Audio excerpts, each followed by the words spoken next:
Hello po, kung ikaw ay isang Cebuana app user din kagaya ko, may gusto kong sabihin sa'yo at gusto ko na panoorin mo tong video na to para maging aware ka, pwede mong sabihin to sa kapwa Cebuana user mo din.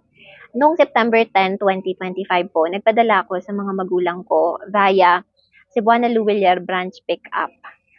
Ang halaga po ng pinadala ko ay 35,500 pesos at 3:40 AM ko po pinadala yung money na yon. During the time na nagpapadala po ako, may na-feel akong kakaiba na parang kinabahan ako, ay parang hindi okay 'to. Kasi po nung natanggap ko yung PIN or yung code na 6 digit para ilagay dun to confirm or to verify yung transaction, ang tagal pong mag-loading. Kaya ang ginawa ko, in-screen record ko yung end ko, which I am very, very grateful at nagpapasalamat ako na ginawa ko. Kung hindi, hindi ito magiging ebidensya na solid talaga, parang magiging baseless siguro yung claim ko na ito. So, dahil nga loading siya, in-screen record ko siya, tapos nagulat ako dahil nag-error. May error message na kontakin ko daw yung Cebuana Luwilier for further assistance. Ipa-flash ko na lang sa screen kung ano yung error message.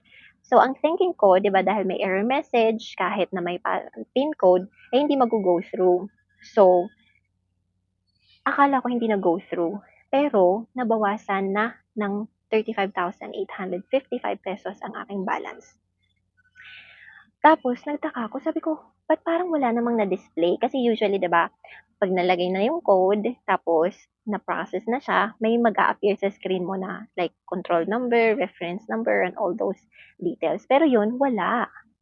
Kaya nagtaka ako, tiningnan ko yung history, which is naka-screen record pa. I-share ko sa iyo yung screen record in a bit. So, sabi ko, wala, bakit ganun? Pumunta ako sa history, na-deduct na siya. Tapos later on that day ko na found out or na-realize na meron na rin palang option para makita yung control number sa history, which is before, hindi siya available, 'di ba, sa transaction history. Wala kang makikita na control number dati before they update. Ngayon, nakikita mo na. And yung previous transaction ko sa mother ko nung August 22, which is 3:26 AM ko rin pinadala, madaling araw din po. Nag-go through yon, na-claim na ng mama ko yung padala ko sa kanya, and may control number. Pero yun po, walang control number, as in blanco talaga siya. So, ang ginawa ko is nag-fill out ako ng form sa form nila doon sa app mismo. Tapos, wala namang nangyari. So, nag-send ako ng email sa cebuanacares@pjluwilier.com. And doon, surprisingly, nag-reply sila agad. Like, nag-send ako ng email around 3:50ish or 4 a.m. Tapos, nag-reply sila agad ng 5 a.m. Tapos, marami silang hiningin details sa akin, including yung account number ko, yung 24K card number, yung number ko, padala, kung magkano yung amount, kanino ko pinadala, and all of those things. So, kinabahan ako kasi wala akong 24K card number. Pero buti na lang tinanggap yon na parang account number na lang yung ibibigay ko. Tapos, ang update sa akin was 2 days ago pa. It was September 11. So, September 30 na, as of recording this video, nag-message ako kanina or nag-email ulit ako asking for update. And until now, wala pa rin silang update. And sabi nila doon, 2 to 3 business days daw bago sila magbigay ng update dahil may investigation daw na nagaganap. And dun ko na-realize na hala, 2 to 3 days pa lang bago sila mag-update, hindi 2 to 3 days mare-resolve na yung problem.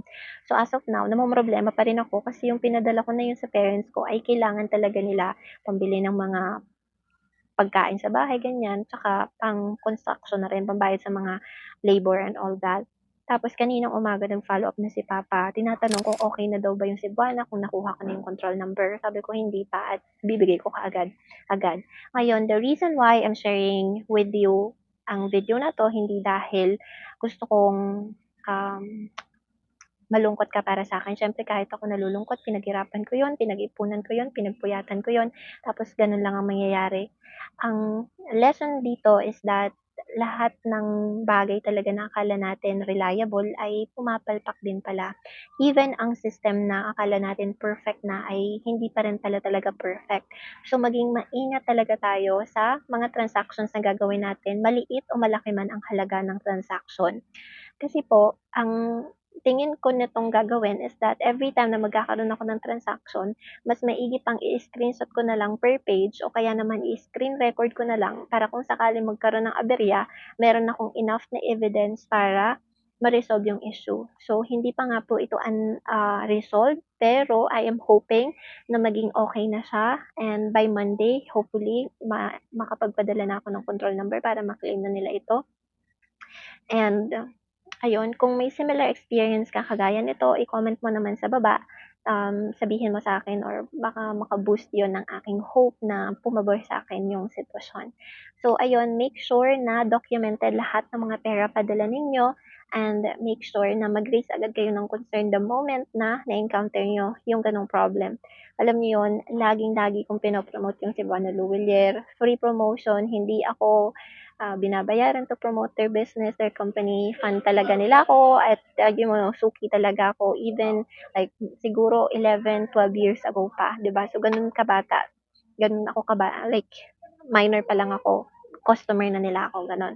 Kaya subok ko na talaga sila. So ngayon lang talaga nagkaroon ng problema. I understand na hindi perfect yung system, nagkakamali pa rin talaga, pero I hope na pumabor sa akin yung sitwasyon, dahil nga tama lahat ng details, pero sa system nila 'pag chineck mo, under control number, wala ka pa ring makikita until now.